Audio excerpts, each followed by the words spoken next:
Hello, my name is Dimitri and I am happy to present you my new author's story. My husband, a surgeon, collected photographs of strangers.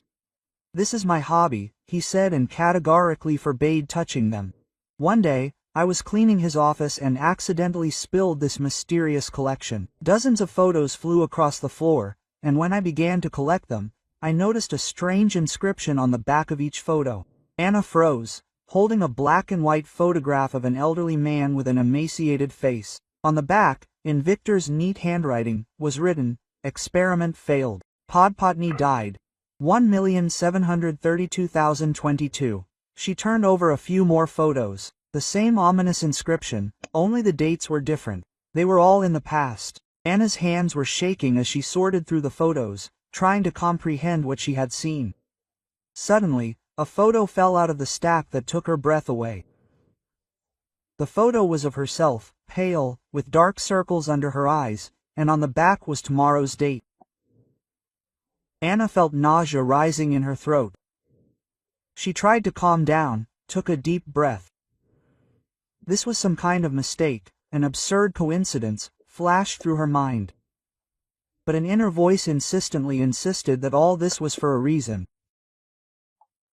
She remembered how a few weeks ago Victor had insisted on a full medical examination.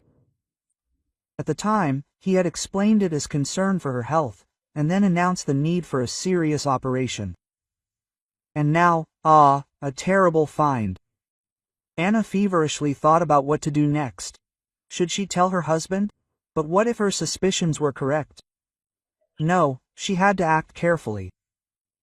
She decided to hide her photo. The only proof that she had seen the collection. With shaking hands, Anna stuffed the picture into the pocket of her dressing gown. Then she began to hastily collect the rest of the photos, trying not to read the inscriptions. Each of them now seemed like a death sentence. Suddenly she heard the sound of a key turning in the lock. Victor was back earlier than usual. Anna rushed around the office in a panic, trying to restore order. The photographs scattered across the table, half-heard, needed to be put away urgently. "Anna, are you home?" Her husband's voice rang out from the hallway. "Yes, honey, I'm cleaning your office," she shouted back, trying to sound as carefree as possible. Anna feverishly stuffed the photographs into the box, praying that Victor would not come into the office now. Her heart was pounding like crazy. Finally, the last photo fell into place, and she slammed the lid of the box. Her husband's footsteps approached along the corridor. Anna barely had time to put the box on the shelf and grab a dust rag when the office door opened. "What are you doing here?" Victor stood in the threshold, carefully examining the room. "Decided to tidy up while you are gone. You know how I love cleanliness." Anna tried to smile, although she felt that the smile was forced. Victor walked into the office. His gaze slid over the shelf with the box. "I hope you didn't touch my things." "Of course not. I know how much you don't like it when someone rummages through your papers." Anna tried to speak as convincingly as possible. Her husband nodded, but something like suspicion flashed in his eyes. Or maybe it just seemed that way to her. "Okay, thanks for cleaning. I need to work, so you can go." Victor sat down at the table, and you turned on the computer. Anna left the office on wobbly legs. Only when she found herself in the bedroom did she allow herself to catch her breath. The photograph in her robe pocket burned her skin, reminding her of the terrible find. What should she do now? Tell someone? But who would believe such a wild story? Maybe she herself was going crazy and making up monstrous things. Anna took out the photograph and looked again at her haggard face in the picture. No, this was not a hallucination. Something terrible was happening, and she had to figure it all out. But how? Suddenly an idea came to mind. Elena, her best friend, was a journalist and could probably help. Anna grabbed the phone and dialed a familiar number. "Lena, hi. We need to meet urgently." "It's very important," she blurted out as soon as her friend picked up. "What happened? You seem worried." There was concern in Elena's voice. "I can't explain over the phone. Let's meet in an hour at our favorite cafe. Okay, I'll be waiting. Just don't scare me, okay? Anna hung up and took a deep breath. Now more than ever, she needed support. She had to tell Elena about her monstrous discovery. Together they would be able to solve this mystery. At least, she really wanted to believe it. As she was getting ready to go, Anna kept casting wary glances toward her husband's office. Not a sound came from there, same Zao. It seemed that Victor was completely immersed in his work. But what if he noticed her agitation? What if he was looking through his creepy collection right now? Anna shook her head, driving away the gloomy thoughts. The main thing now was to get to Elena and tell her everything. And then they would decide together what to do next. She carefully crept past the office to the exit. Already with her hand on the door handle, Anna heard her husband's voice. "Are you going somewhere?" She shuddered in surprise. "Yes, I want to meet Lena. We haven't seen each other for a long time." "Okay, but don't stay out too late. You need to get a good rest before tomorrow's operation." Quote. There was a strange intonation in Victor's voice. "Of course, I won't be long." Anna tried to make her voice sound as carefree as possible. Stepping outside, she took a deep breath. It felt like the door to a cage had slammed shut behind her. Now she had to act quickly and decisively. There might not be much time left. The night had been sleepless. Anna lay in bed, peering into the darkness and listening to the measured breathing of Victor sleeping next to her. How could he sleep so peacefully after everything she had discovered? Or was he really innocent, and she was just winding herself up? The stolen photograph burned her palm. Anna kept taking it out from under her pillow, peering at her own exhausted face in the picture. Tomorrow's date, on the contrary, seemed like an ominous omen. Her thoughts were confused.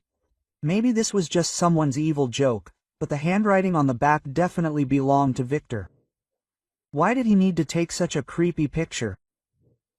And what did all these photographs of strangers with notes about experiments mean? By morning, Anna felt completely exhausted. Her head was buzzing from lack of sleep and anxious thoughts. She mechanically prepared breakfast, now and then casting wary glances at her husband. Victor seemed unusually silent and immersed in his thoughts. He absent-mindedly stirred his cold coffee with a spoon, avoiding looking his wife in the eyes. "You're acting strange today," Anna carefully noted, breaking the oppressive silence. Victor shuddered, as if waking up from deep thought. "I'm just nervous before your operation. It's a big responsibility." "What is it, Jay? Tell me again what exactly you're going to do. For some reason, I don't remember the details at all." She tried to make her voice sound as casual as possible. Her husband frowned. "We discussed everything last week. A routine procedure. Nothing complicated. The main thing is, don't be nervous." "Still, I'd feel calmer if you explained it in more detail," Anna insisted. Victor pushed his cup away irritably. "Listen, I'm very busy right now. Let's discuss this later, okay? You need to rest before the operation." He quickly got up from the table and headed for the exit. Anna noticed how his hands were shaking as he buttoned his coat. "Are you sure you're okay? Maybe we should cancel the operation?" There was undisguised anxiety in her voice. "Don't even think about it. Everything will go fine. You'll see," Victor said from the hallway and slammed the front door behind him. Left alone, Anna felt panic rising in her throat. Something was definitely wrong. She had to act and act quickly. After waiting for her husband's footsteps to fade away on the stairs, Anna rushed into his office. Her hands were shaking as she opened the desk drawers in search of that very box with photographs. Finally, the familiar box was in her hands. Anna hastily shook the contents out onto the table. Dozens of black and white photos with unfamiliar faces were scattered across the tabletop. She grabbed the phone and began frantically photographing each photo from both sides. It seemed to her that Victor could return at any second. When she finished, Anna carefully put the photos back in the box, trying to restore their original order. Then she hurriedly left the office, closing the door tightly behind her. Her heart was pounding like crazy. Now she had proof. But what to do with it? Who could she trust? Suddenly, a crazy idea came to mind. The city morgue. If these people really died, there must be some records there. Anna quickly got dressed and ran out of the apartment. It was drizzling outside, but she didn't pay attention to it. Having caught a taxi, she gave the address of the morgue. The whole way, she nervously fiddled with the phone with the photos she had taken. What if she was wrong? What if there was some simple explanation for everything? But an inner voice insistently insisted that she was on the right track. At the entrance to Mortna, she hesitated for a moment. How would she explain the purpose of her visit? But it was too late to retreat. Once inside, she headed straight to the reception desk. An elderly woman with a tired face sat at the desk. "How can I help you?" she asked, looking up at Anna. "Hello. I'm looking for information about recently deceased patients." Anna hesitated, realizing how ridiculous it sounded. The woman frowned. "Are you from the police?" "No, I'm a journalist. I'm writing an article about the work of the city morgue." Anna blurted out the first thing that came to mind. "We do not have permission to communicate with the press. Contact the hospital administration," the receptionist answered dryly. Anna felt the ground slipping out from under her feet. Has everything really reached a dead end? Quote, "Please, it is very important. I just need to check a few names and dates." Quote. There was desperation in her voice. The woman behind the counter hesitated.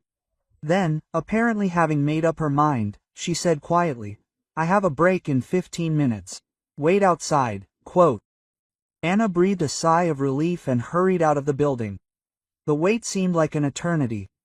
Finally, the door opened and the receptionist came out, wrapped in a shabby coat. "You have 5 minutes. Show us your photos," she said, looking around. With trembling fingers, Anna opened the gallery on her phone. The woman looked closely at the faces in the pictures, sometimes frowning and shaking her head. "This one was here a month ago. And this one, too, only earlier.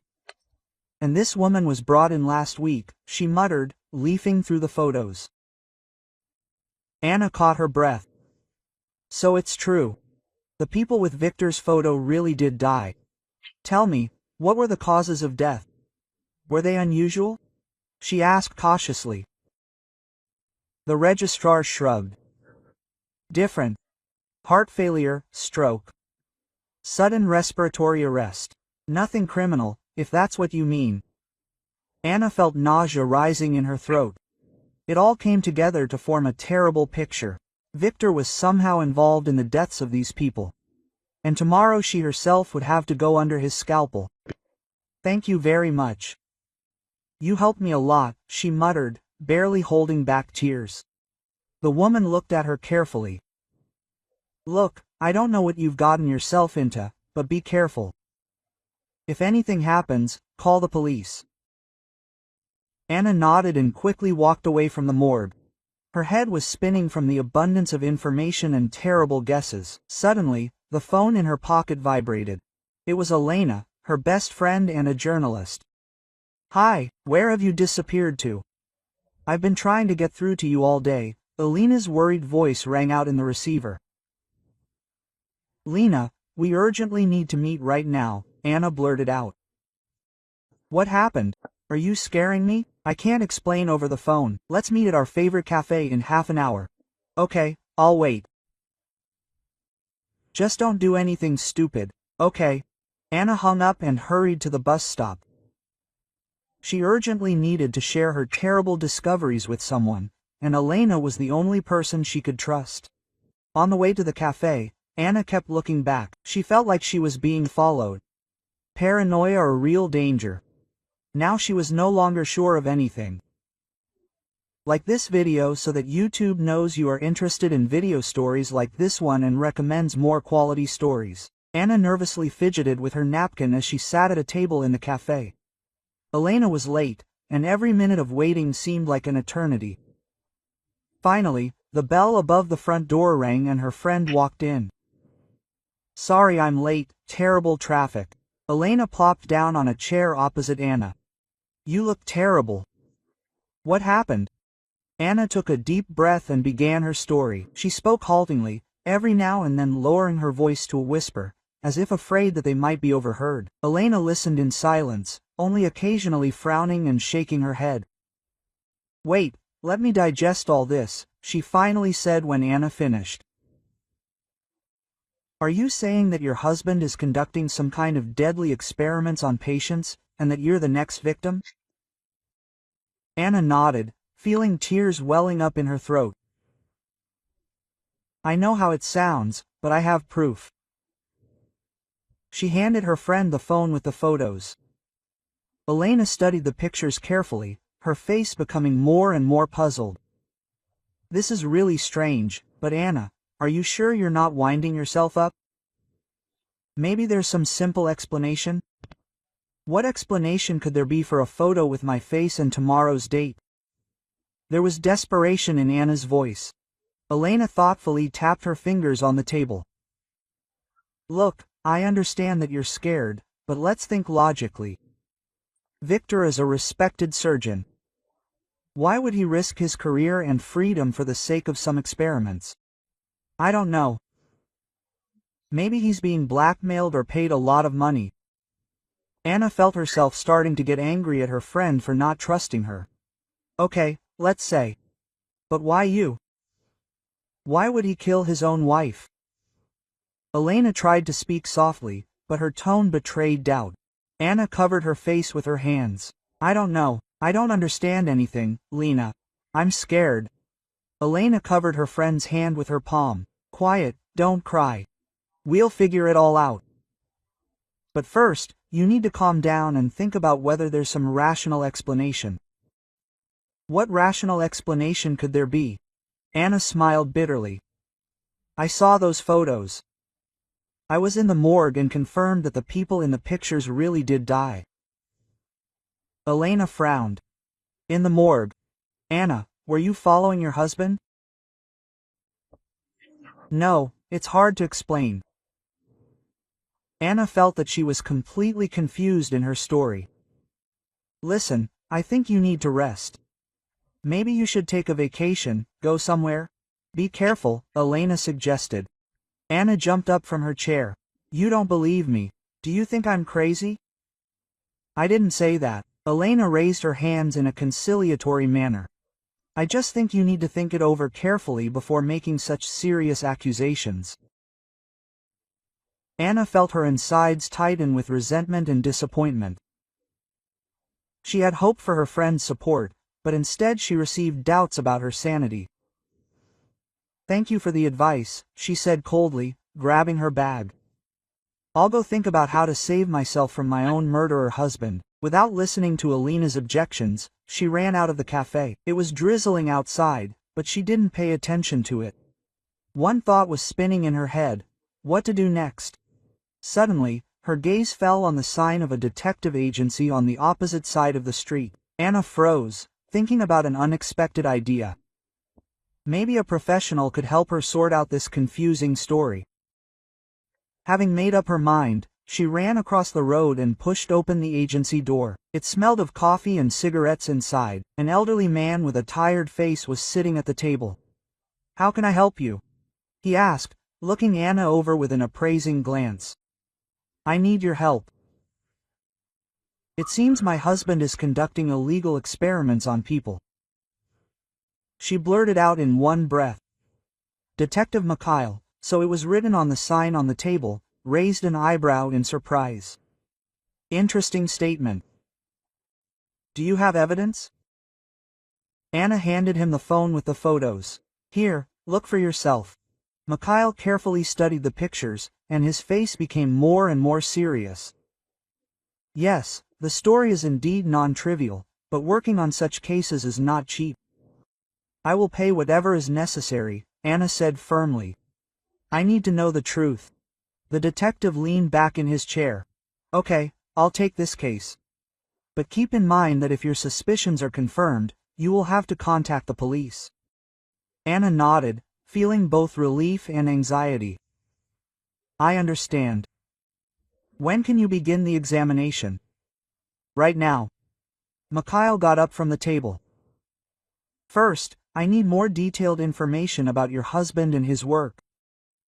Anna spent the next hour answering the detective's questions, trying to remember every little thing that could help the investigation. Mikhail quickly made notes in his notebook, sometimes clarifying details. Quote, "Okay, first I'll check the information about your husband's patients," he said, closing the notebook. "I'll contact you as soon as I have some results." Anna left the agency with conflicting feelings. On the one hand, she was glad that someone had finally taken her suspicions seriously. On the other hand, her fear of the possible consequences had increased. She wandered down the street, not noticing where she was going. Fragments of thoughts and memories were spinning in her head. How could she not have noticed anything suspicious before? Had Victor really been leading a double life all this time? The ringing of the phone pulled Anna out of her reverie. Detective Mikhail's name appeared on the screen. Her heart sank. Had he really found out something already? Quote, "Hello?" she said in a trembling voice. "Anna, I have information." The state detective sounded tense. "I checked several names with a photo. All these people were indeed patients of the clinic where your husband works. And they all died within the last year." Anna felt the ground slipping from under her feet. So it's true. Victor really is involved in the death of these people. Quote, "What? What should I do now?" she whispered. "Nothing for now," Mikhail said firmly. "I will continue the investigation. And you behave as usual, do not arouse suspicion. And most importantly, be careful, that's it." Anna nodded mechanically, forgetting that the detective could not see her. Having said goodbye, she wandered home, feeling completely empty. The apartment greeted her with oppressive silence. Anna wandered aimlessly from room to room, unable to find a place for herself. Her gaze every now and then fell on the family photos hanging on the walls. Happy faces, hugs, kisses. Was it all a lie? Suddenly the key turned in the lock. Anna flinched. Victor had returned earlier than usual. She tried to make her face look casual. "Hi, honey, how was your day?" Quote, she asked, trying to sound as natural as possible. Victor didn't answer. He was standing in the doorway, clutching a familiar photograph in his hand, the one with Anna's image and tomorrow's date. "Where did you get this?" he asked quietly, and his calm tone sent a chill down Anna's spine. "I accidentally dropped the box when I was cleaning," she stammered, feeling her heart ready to jump out of her chest. Victor slowly approached, not taking his gaze off her. "And what do you think about this?" Anna backed away, feverishly thinking of what to say. "I don't know what to think. Victor, what's going on? Why do you need these photos?" Her husband stopped a few steps away from her. His face was impassive. "You weren't supposed to see this, Anna. Now we'll have to change everything." "Change what? What are you talking about?" she cried out in panic. Victor sighed and took out his phone. "Sergei Nikolaevich. Yes, it's me. We have a problem. She knows." Anna felt nausea rising in her throat. So the head doctor of the hospital is involved. How deep does this conspiracy go? "Victor, please explain it to me," she begged. "I don't understand anything. I'm afraid." Her husband looked at her with a strange expression, a mixture of pity and determination. "I'm sorry, Anna, but you've learned too much. We'll have to act faster than planned." At that moment the doorbell rang. Victor, without taking his eyes off his wife, opened the lock. Sergei Nikolaevich was standing on the threshold. "Hello, Anna," he said calmly, entering the apartment. Quote, "We need to have a serious talk." Anna stood with her back pressed against the wall, looking from her husband to the head doctor. Sergei Nikolaevich looked calm and collected, as if he had come to discuss ordinary work issues and not deadly experiments. Quote, "Sit down, Anna," he said softly, pointing to the sofa. "We are having a difficult conversation." She slowly sank down onto the edge of the sofa, feeling her knees tremble. Victor sat down next to her, but did not touch her.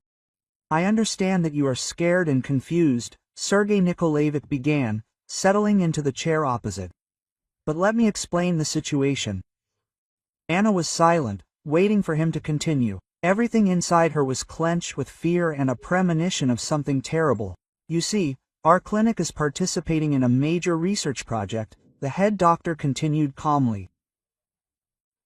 "We are testing experimental drugs that can revolutionize medicine at the expense of patients' lives," Anna squeezed out.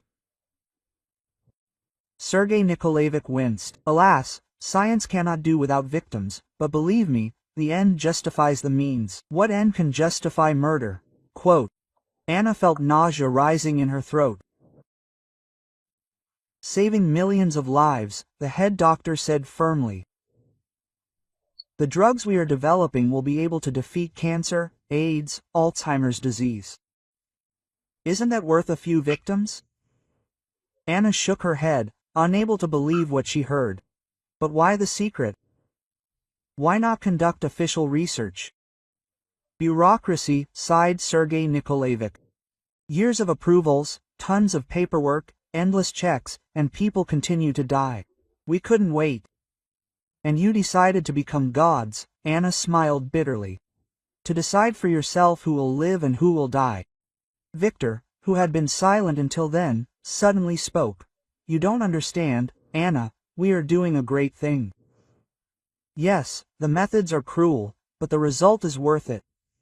She turned to her husband, peering into his face. Where is that caring, kind man she had known for so many years?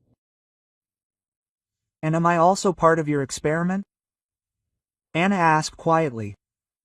Victor looked away. Sergei Nikolaevich answered for him. "Unfortunately, yes.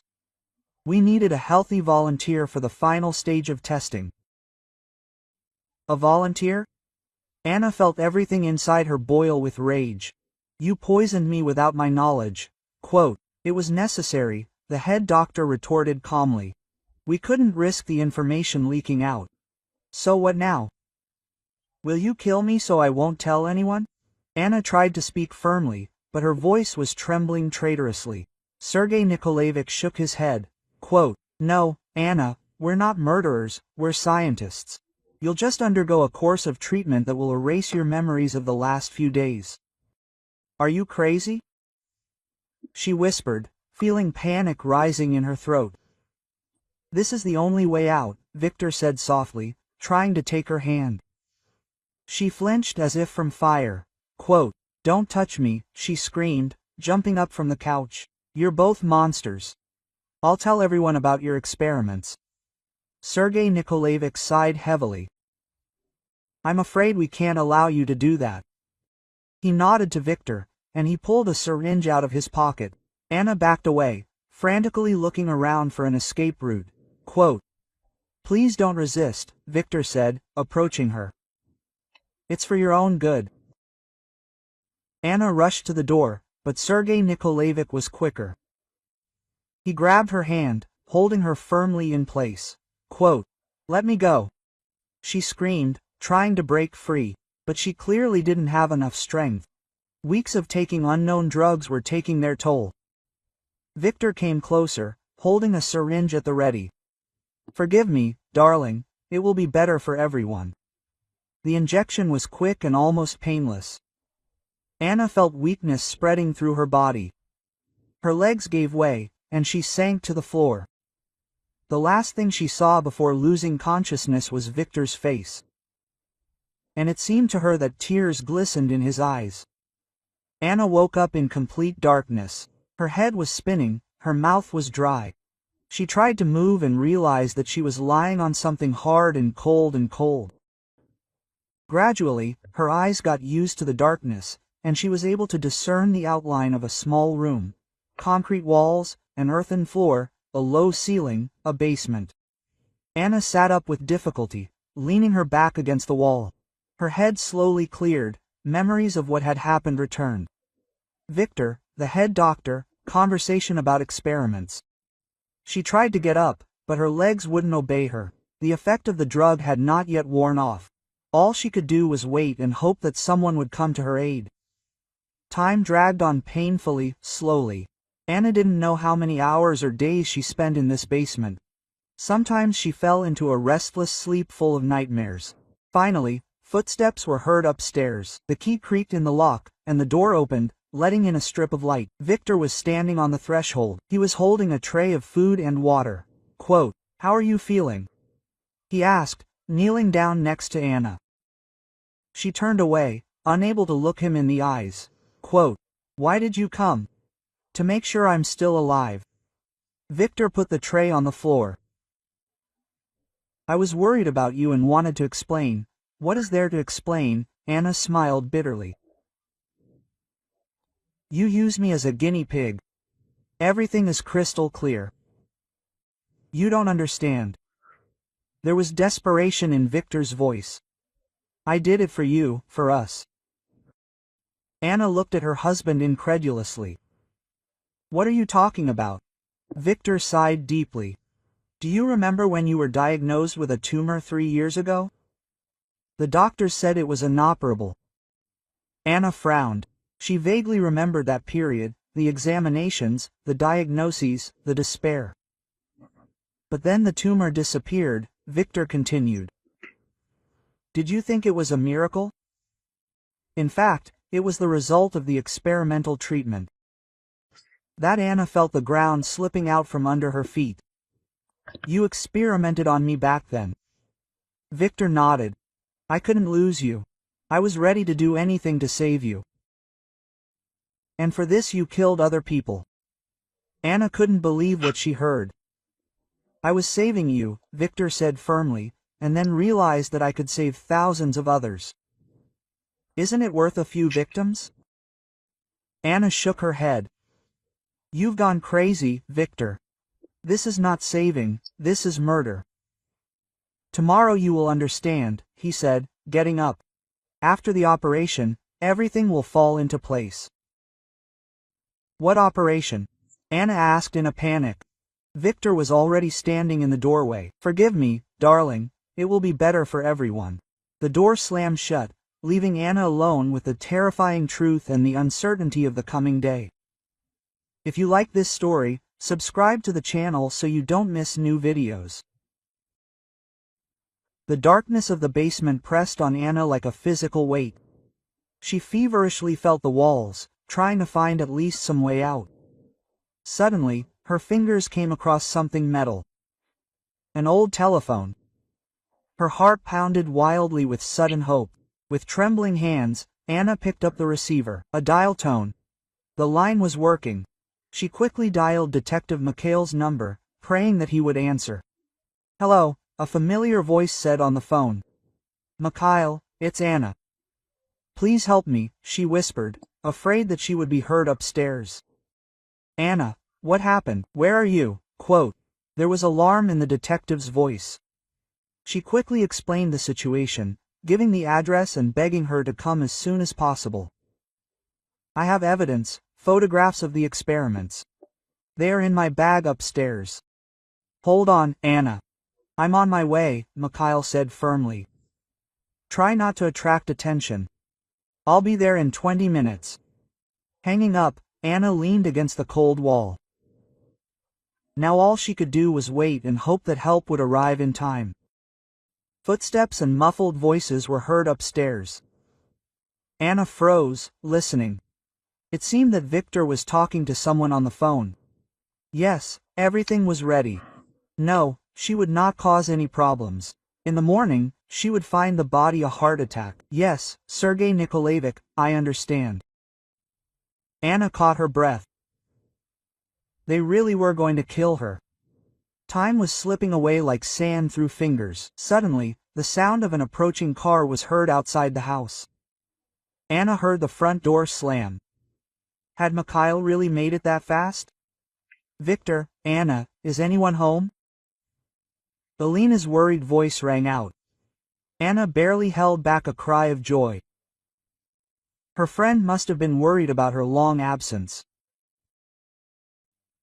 "Elena, what are you doing here?" Victor's voice sounded tense. I couldn't get through to Anna. I decided to stop by and check if everything was okay, Elena answered.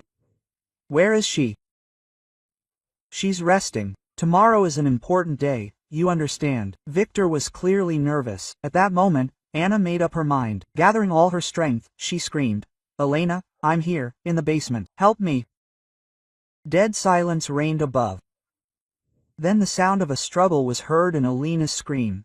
Victor, what's going on? Let me go. Anna pounded on the basement door in despair. Elena, call the police. He's conducting illegal experiments. Again the sound of a struggle, the sound of falling objects. Suddenly the basement door swung open and a disheveled Elena appeared on the threshold. Quote, Oh my God, Anna, what's going on here? She exclaimed, helping her friend out. There's no time to explain. We need to get out of here. Anna grabbed her bag with documents. Where is Victor? I knocked him out with a vase, Elena said guiltily. He tried to stop me. At that moment, the sound of police sirens was heard from the street. Anna breathed a sigh of relief. Mikhail had made it in time after all. The detective burst into the house with two armed partners. Quote, Is everyone okay? Where is the suspect? In the living room, Elena pointed out.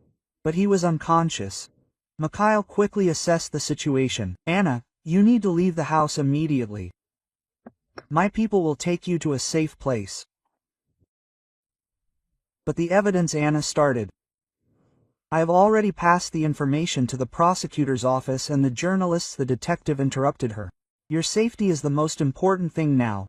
Anna nodded, feeling the adrenaline gradually recede, giving way to fatigue and shock from the experience. Elena hugged her friend by the shoulders. Let's go. I'll take you to my place. We'll discuss everything there. They were already heading for the exit, when Sergei Nikolaevich appeared in the doorway. Seeing the police, he turned pale and tried to run, but was immediately captured. Sergei Nikolaevich, you are under arrest on suspicion of conducting illegal medical experiments, Mikhail announced, putting handcuffs on the head doctor. Anna looked at this man who had recently seemed so influential and invulnerable, and now looked pitiful and broken. She suddenly felt sorry for him, because he also believed that he was doing a good deed. In the car, Anna finally allowed herself to relax. Tears gushed from her eyes, washing away the tension of the last few days. Quote, It's over, darling, Elena said softly, squeezing her friend's hand tightly. You're safe now. Anna nodded, unable to speak. Fragments of thoughts about Victor's betrayal, about the victims of the experiments, about how close she herself had been to death were spinning in her head. Elena's apartment greeted them with cozy warmth and the smell of freshly brewed coffee. Her friend sat her down on the sofa, wrapped her in a blanket and brought her a hot drink. Now tell me, she asked softly, what really happened? Anna told her about the photographs she found, about the visit to the morgue, about Victor's confessions. With each word she felt lighter, as if the weight of this terrible secret was finally leaving her. Elena listened silently, only occasionally shaking her head in amazement. When Anna finished, she hugged her friend tightly. Quote, I'm sorry I didn't believe you right away, Elena whispered. It all seems so incredible. I myself could hardly believe it. She smiled bitterly. It still seems like some kind of nightmare.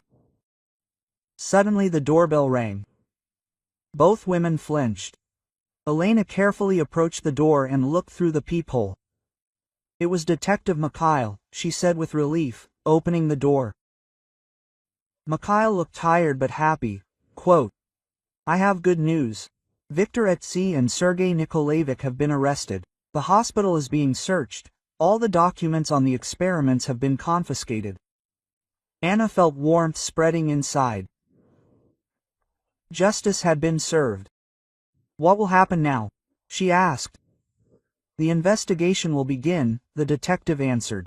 You will have to give evidence, but that will be tomorrow, and today you can rest and gather your strength. When Mikhail left, Anna suddenly felt how exhausted she was.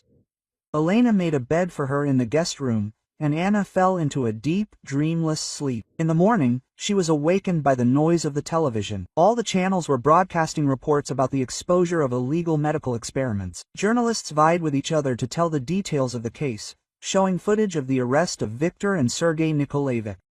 Anna looked at the screen, and it seemed to her that they were talking about someone else. As if everything that had happened was just a plot of an action movie, and not her real life. Elena brought breakfast and fresh newspapers. Photos of Viktor and the chief doctor were on the front pages. "How are you?" her friend asked softly. Anna wondered how she felt. Devastated, betrayed, or maybe freed. "I don't know," she answered honestly. Everything seems so unreal. Elena squeezed her hand. "It will pass. The main thing is that you are alive and safe." Anna nodded, feeling tears welling up in her throat. Dan, she was alive. But at what cost? And what awaited her next? The doorbell rang again. This time it was the prosecutor's investigator. He politely but insistently asked Anna to go with him to give evidence. Anna exchanged glances with Elena. Her friend nodded encouragingly. "I'll go with you. You can handle it." And Anna realized that yes, she could handle it.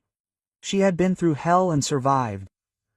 Now it was time to restore justice and prevent something like this from happening again. The morning was unusually noisy. Anna was awakened by the insistent ringing of her phone. It was Elena. Her voice sounded excited. "Turn on the TV quickly." Anna, still half awake, fumbled for the remote. The screen came to life, and the room was filled with the sounds of the news screensaver. What she saw made her finally come to her senses. All the channels were broadcasting footage of doctors being detained, hospital searches, comments from shocked patients. The announcer dryly listed the facts: illegal experiments, dozens of victims, an international pharmaceutical conspiracy. "I can't believe this is really happening," Anna whispered, staring at the screen with wide eyes. Elena, still on the line, replied, "Believe me, darling, you did it. You uncovered the truth." Quote, Suddenly there was a knock on the door. Anna flinched, but it was Detective Mikhail. His face expressed a mixture of fatigue and triumph. "The prosecutor's office has launched a large-scale operation," he said, walking into the room. "They're searching the entire city, but Viktor and Sergei Nikolaevich haven't been found yet." Anna felt a chill run down her spine. "Do you think they managed to escape?" Mikhail shook his head. "Unlikely. All airports and train stations are under surveillance. But we need to act quickly. Are you ready to testify?" The next few hours passed in a blur. Anna answered the investigators' endless questions, retelling the events of the last few days over and over again. She handed over all the photographs and documents she had managed to collect. Towards evening, a message arrived. Viktor Sergei and Sergei Nikolaevich were detained at the airport while trying to fly out on a private flight. Anna felt a huge weight lift from her shoulders. "It's all over," she whispered, hugging Elena. Her friend squeezed her back tightly. "Now the hardest part will begin, moving on." The following months merged into one endless day for Anna, filled with interrogations, court hearings, and meetings with lawyers. She felt squeezed like a lemon, but she continued to fight, now for justice for all the victims of the experiments. Gradually, the full picture of what was happening began to become clear. It turned out that a large international pharmaceutical corporation was behind the experiments. They used small clinics around the world to test new drugs, bypassing official procedures and ethical standards. Viktor was just one of many recruited doctors. He was promised the glory of a pioneer and huge fees. Gradually, he became so immersed in his work that he stopped seeing his patients as living people, perceiving them only as experimental material. At one of the court hearings, Anna met her husband face to face for the first time in a long time. Viktor looked haggard and aged. When their gazes met, something like remorse flashed in his eyes. "Forgive me," he mouthed. Anna turned away, feeling tears welling up in her throat. She didn't want to forgive him. There was too much pain, too many ruined lives.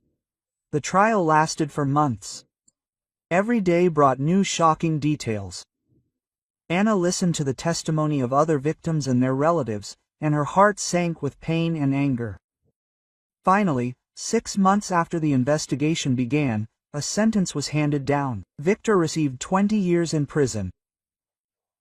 Sergei Nikolaevich Fusa, according to Moskvochka Am2, years. 7 more doctors who participated in the experiments were sentenced to terms ranging from 5 to 12 years. Leaving the courtroom after the verdict was announced, Anna felt a strange emptiness inside. She expected that a fair punishment would bring relief, but instead she felt only fatigue and bitterness. "What now?" she asked Elena, who had been there all this time, supporting her friend. Elena looked at her thoughtfully. "Now you need to move on with your life and maybe help others get through what you've been through." These words sank into her soul. Gradually, a plan began to form in her head. She remembered all those people who had been victims of the experiments, their families, left without support and answers. A month after the trial ended, she registered a charitable foundation to help victims of illegal medical experiments. She used her story and the attention of the press to draw attention to the problem and raise funds to support the victims. Elena, as promised, was there. She wrote a book detailing Viktor's case and the uncovering of the criminal scheme. The book instantly became a bestseller, and all proceeds from sales went to Anna's foundation. Working in the foundation helped Anna find a new meaning in life. Every day she met with people who had gone through similar trials, listened to their stories, helped them find the right specialists and support. Gradually, her health returned. The drugs that Viktor had stuffed her with left her body, leaving behind only bitter memories. Anna began to study yoga and meditation, which helped her cope with emotional trauma. One day, a year after the foundation was created, Anna received an unexpected letter. It was from Viktor. With trembling hands, she opened the envelope and began to read. "Dear Anna," he wrote, "I know I don't deserve your forgiveness. What I did is unforgivable, but I want you to know. I sincerely repent. Every day I think about the people I hurt, about you, about our ruined lives. I don't ask for anything, I just want to say, you were right. You saved many by stopping me. I am proud of you and what you are doing now. Forgive me if you can. Viktor." Anna put the letter aside, feeling tears streaming down her cheeks.